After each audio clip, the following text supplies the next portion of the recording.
Hey y'all, what's going on? It's me, your girl, Antinette, the founder of Antinette Develops, a brand that I created because I'm passionate about seeing my people create their best life, live their best life, and just have a great life. You know what I'm saying? So if this is your first time coming to my channel, I really appreciate you for even just click and play. But now can you take it one step further and press that subscribe button for me? I really appreciate it. Just know that when you come to a Antinette Develops video or see anything Antinette Develops, please expect to receive a word that's going to support you and just living your greatest life, because that's all I'm about. That's all I want you to do, right? So press that subscribe button and we're going to get right into it today.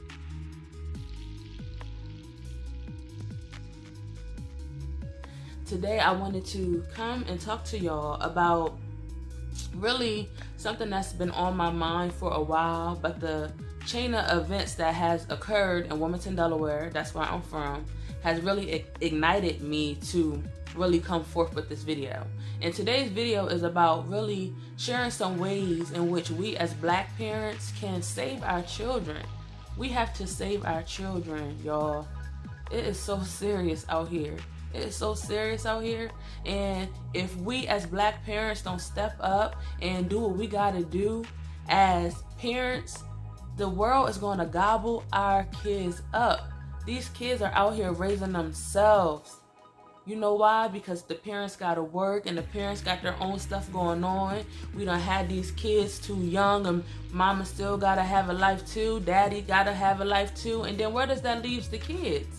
So today I wanted to really share some strategies, some things that we can do as Black people to support us and getting our kids back in line and giving our kids a chance. Some things that we can really do to save our kids, because it's important.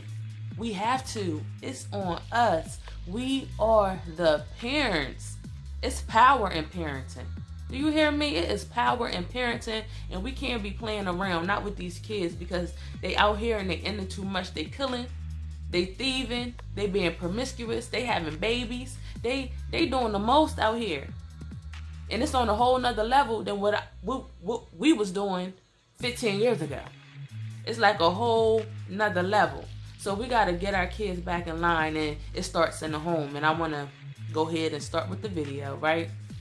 So first thing first, in order for us to save our children, as Black parents, we got to be accountable. Accountability. And that's one of the things that we lack, right? And that's one of the things that we lack. Accountability. We got to be accountable for what is going on in our household and outside our household. We got to be accountable for our kids. We got to be accountable for our growth. Okay? We got to be accountable for our personal growth. You want to know why? Because if I can be real with you for a second, you know, Black people in America, the state of Black people in America as a whole, we in trouble, right? We in trouble, right? A lot of us, we was born into some bull crap that we had nothing to do with. We was born into poverty. We was born into molestation. We was born into abuse. We was born into some bull crap. And a lot of us, we got to heal from that bull crap that we was already born into. Yeah, but we got to, in order for us to heal, we got to be accountable to the bull crap. Because we all was born into some bull crap. You ain't the only one that was born into some bull crap. But when you decided to be a parent, you decided to play a role in raising the next generation. So that means that you have to decide to play a role in trying to heal the next generation, right? If you went through something, it's not okay for you to allow the next generation to go through something that you went through, right? You have the power to heal. So you got to be accountable to your growth. You got to be accountable to your healing. You got to be accountable to the things that you expose your children to. Because a lot of these kids out here are just being exposed to too much too soon. It's too much too soon, and they doing too much. A lot of these kids are out here, they are being exposed to it because, you know, they're raising themselves. Parents at work, parents are doing other things. They're not raising their kids. So now the TV is raising their kids. The people on the block is raising their kids. And that's not okay. Because at the end of the day, 99, not 99, but a lot of things that's on TV is violent and is sexual. So if your kids is being raised by the TV and you're not making sure they watching the Sprout channel and Kids Bop and listening to all that, they are being exposed to sex, violence, and drugs all damn day long, especially if you're not in the house to monitor what's going on.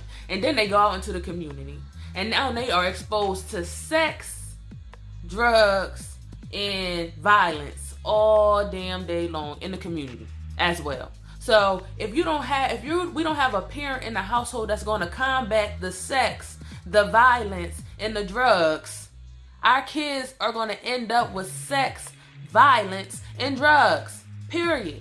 So if you are a black parent, you got to be accountable for what you are exposing your kids to, right? And you got to be accountable to the growth that you need to endure to save these kids. Because if you're not going to be willing to save these kids, if you're not going to be willing to be accountable to the things that you do, to the part that you play in these kids' lives and the outcomes of these kids, ain't nothing going to happen. Ain't no growth going to happen. It takes you to be accountable. It takes you as the parent to be accountable. Also, you have to be accountable to your poverty. As parents, as black parents, when it comes to the economic state of black people, we already in trouble. We in trouble as a whole. So individually, we in trouble. If you on welfare, you dependent on the state. If you don't want to leave the state, if that's you and you like welfare, and I'm not saying anything's wrong with welfare. I have used welfare and I will use welfare if I need it, period. So I'm not saying don't use it. I believe it's you use it to come up, right? So I am like, listen, no shame in my game. At the end of the day, my goal is to get off of it. I don't want to live in your Section 8 housing. I don't want to need your food stamps. I don't want to need your purchase of care. I don't want none of that. I want to be around my kids. That's what I want. I want to have a nanny at home. I don't even want to use purchase of care. I want to have a nanny at home because I do be needing my space for my kids, right? I want to be able to, it's a lifestyle that I want, and welfare is not going to allow me to have the lifestyle that I want for real. It will give me the illusion of the lifestyle that I want, but the welfare, I can't pass welfare down to my kids. I can't pass welfare down to my kids. So I can't invest all the payments and the rent payments that I pay in welfare a month. I can't take that and now go invest in a property. I can't do that with welfare. So welfare is not for me, and I need my black parents to understand that welfare is not for you either. Welfare is not for us. No, welfare only makes us dependent, and we got to get out of that dependent state, that dependent mentality. It's time for us to grow and elevate, and we got to be accountable to the fact that some of us are dependent. Some of us like being on welfare. If that's all you know, then what else you going to do? So I understand fully why you like where you are, right? But we got to be accountable to that, and we got to be willing to grow past that. So that's number one. If we want to save our children, we got to be accountable to the situation that we are in. Number two, we got to know that we are resilient people, period. We come from a line of resilience. We come from a line of triumph, of fighting, of just, we are so strong as a people. Like, when I see my skin, when I wake up every morning and I say I'm a black woman, and I look at myself in the mirror as a black woman that has a black man that's raising a black son and a black daughter, I see so much strength in that. I see so much resilience in that. And I need you to see the same thing when you look at yourself, when you look at in the mirror, and when you are accountable and you understand that the things that you've been through and the things that you was born into, you need to also look in the mirror and say every day that I can overcome this. I am resilient. I can overcome anything that I am going through right now, period. And that's one of the things that we have to do and understand as black parents. Understand it, be that, and show our kids that type of mentality, that type of thinking. It's time. Resilience, that's what we are. That's what we've been. Since America, USA was developed, we have developed a story of resilience. And that story still lives with you. That's why they mad. That's why they creating these systems to keep us down, because we still are resilient. And we're going to continue to be resilient. Period. Right? But we individually gotta start being resilient individually, especially in our household, so that we and our children can make it. We have to. It is time. All right? So we gotta be accountable. We gotta be resilient. Third, we gotta be able to expand past our comfort zones. Okay? We gotta be able to expand past our comfort zones as Black people, as Black parents. We got to show our children what it looks like to expand past your comfort zone, because at the end of the day, the average Black American is not in the best state. Do you hear me? The average Black American is not in the best state financially, mentally, emotionally, relationship-wise. The average one is not in the best state, right? The average one, what they're saying, and the average Black American is on welfare. The average, that's what they're saying about the average, right? The average Black American, they're in these abusive relationships. When they talk about Black people as a whole, they associate us with these negative characteristics. And if that's you, and if you are somebody who's comfortable in that situation, it's time for you to grow and expand past your comfort zone, because you cannot grow and elevate in a comfort zone where you are comfortable. You can't grow in a comfortable place. No, you can't. You have to grow. You have to elevate. You can't. You have to grow. You have to elevate. Number 4, you have to be committed. You have to be committed to your growth, right? You have to be committed to your growth. As a Black parent, you have to be committed to your growth so your kids can see you grow out of the situation that we was born into that we didn't have nothing to do with. It's on you. It's on you to grow. It's on you to push us past this situation. It's on you to push your family past this situation. Whether you a single mom or you got a family unit, it's on you and your unit to push and grow past the circumstances that you was born into. You got to be committed to the growth. You got to be committed to the process. If you're not committed to the growth, if you're not committed to the process, then right now you're committing to a life of whackness. You're committing to a life of poverty, because the average Black American was born into poverty. So you're committing to poverty if you're not going to be committed to the growth. That means you're committed to your children being exposed to whatever it is that they've been exposed to. That means that you are committed to that when you do not commit to growth. Okay? You have to commit to your growth. You have to commit to beating the system. I talk about systems all the time. I have a video on how to intervene in any system that you are a part of, because that's important, right? We have to be able to intervene in any system that we are a part of. We have to, right? Because this world is made up of systems. That's what it's about. So you have to be committed to beating the system that's out here that keeps Black people down.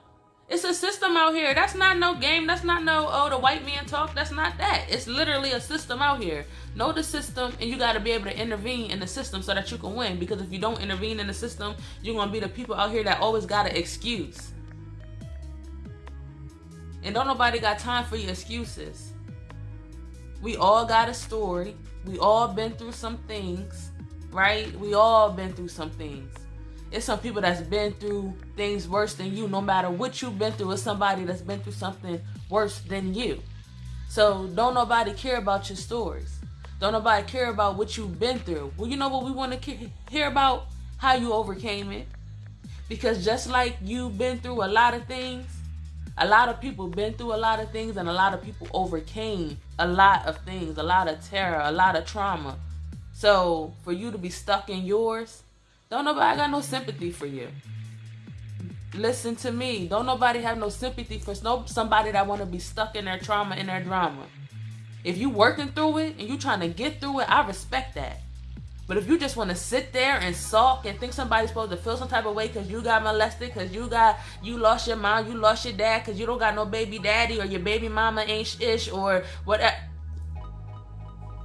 We all been through some things, man. I'm a social worker. I heard the worst of the worst of the worst of the worst stories. So now I just sit here and be like, wow. So when I hear a traumatic situation, I just say, wow. And I just know that you can get through it. That's all I know. I know you can get through it. I know you can live through it. But you gotta be committed to the process. No, it ain't easy. I'm talking like it's easy, but it sure ain't. It sure ain't easy to get through your trauma. It sure ain't easy to get through your drama. But that's the process of life, and it's worth it. I can tell you that much. I can tell you that it's worth it. But you gotta be committed as a Black parent, right? And one of the things we as Black parents have to do, and just as the Black community, we just gotta get back to, it takes a village.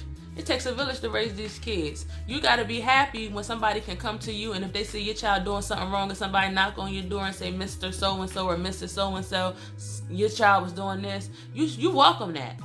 We shouldn't have to feel like we about to get beat up because we trying to tell on, let you know what your kids out here doing. Y'all not about to bank us. That shouldn't be how y'all team up.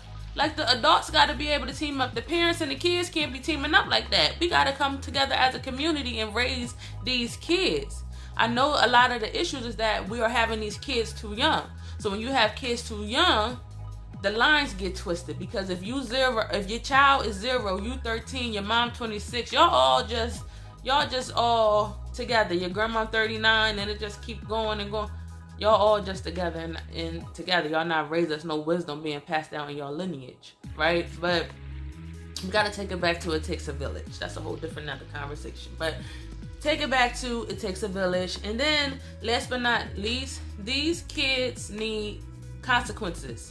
I like to say you got to put a little fear in them, but it's different strokes for different folks. Everybody got different tactics. But you really just got to understand what motivates your child, and you handle them accordingly. Point blank, period. Talking works sometimes. I don't talk too much. I talk, and then I might escalate a little bit because I don't have time for the foolishness. I said what I said, and you do what I said when I say it, and then we all good. And that normally sometimes it works for the most part when I'm around.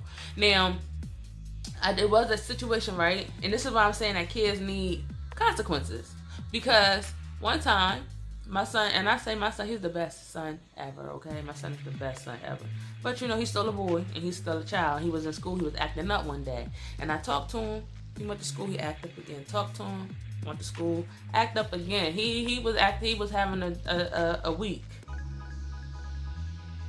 Teacher called me the 3rd time in a row. I said, okay, because I'm working on myself. I'm being patient. I'm like, okay, got it. Teacher called me 3rd time in a row. We had to do another form of intervention, right? So when he went to school the next day, I got an email from the teacher. Miss Watson, I don't know what you said to Zaire, but he made 100% turnaround. And in my head, I said, I bet the hell he did. Because I'm not playing with him no more. You have to know what works and what don't work. Try different strategies. But then at the end of the day, you got to do what works. So sometimes, listen, you just got to do what works. So, y'all, I really wanted to come on this video today to really share with you all some things that we can do as Black parents to get our kids in order so that we can save our kids, so that our kids can have a chance. That's something that's really important to me. Like, it's so important that we as a people get it together, like individually, and then we can come together as a whole. But we as a people, we got to get together individually, and it starts within our households. And when we begin to elevate our households, y'all, our kids going to have a chance. It's all about giving our kids a chance. We got to give our kids a chance. We got to give our babies a chance, because this world they ain't playing fair out here. They doing a whole lot. They doing too much. I don't like it. And it begins at home. It begins at home. So I thank y'all so much for tuning in. If you are a parent, if you need support in getting your whole life together, listen, I am a holistic life coach. I support my clients in designing and living their best life. Whatever it is that you want to do, if you don't even know what you want to do, I can support you in developing a vision, and I support my people in working toward the vision that they have developed in their brain, okay? It's all about you and what you want. And once you begin to work towards the things that you want to do, life just feels so much better, and you begin to attract what you want and you also begin to reflect or deflect the things that is no good for you. It's like you're gonna repel. Like people are not gonna even you're not gonna even align with the people that you once aligned with, because you are elevating. And it happens so naturally. So I love y'all so much. I believe in us. I have faith in us. I know we're gonna win. I know we're gonna survive and thrive. We are a resilient people, and we got this. In the words of me and my daughter, we got this, and we're gonna be okay. Talk to y'all soon.